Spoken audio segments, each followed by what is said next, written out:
Ẹ káàbọ̀ sórí ìkànnì wa. Welcome to Ogbeni Ade YouTube channel. In today's class, we are going to talk about a Yoruba song.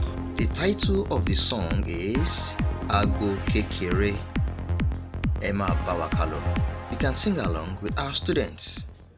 Agogo kekere ara ògiri ló dúró.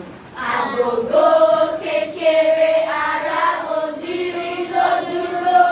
Ó yẹ ká máa gogo pẹ̀lú ọwọ́ méjì wa.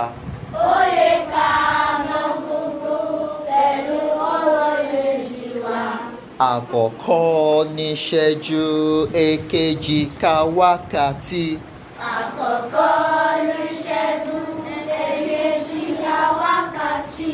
Gẹ́gẹ́ bí a ti mọ iléèwé alágogo.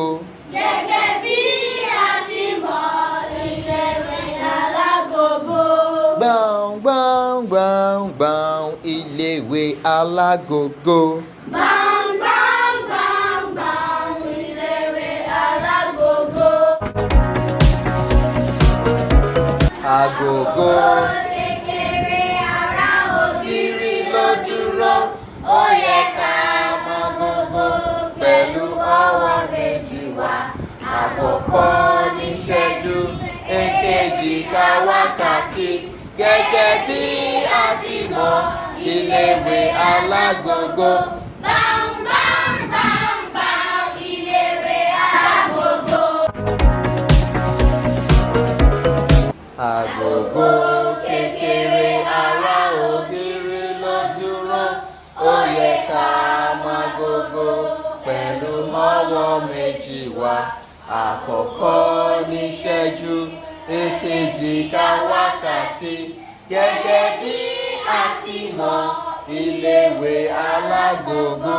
Gbàùn gbàùn gbàùn gbàùn iléèwé alágogo. Agogo kékeré ara ògiri ló dúró.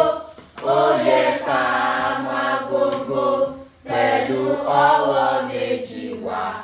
Àkọ́kọ́ níṣẹ́jú, èkejì ká wákàtí. Gẹ́gẹ́ bí a ti mọ iléèwé alágogo. Gbàùn gbàùn gbàùn gbàùn iléèwé alágogo. Ẹ pàtẹ́wọ́ fúnra yín. Káre ọmọ dáadáa. Ẹ ṣeun gan-an. Ó dàbọ̀. Like and subscribe.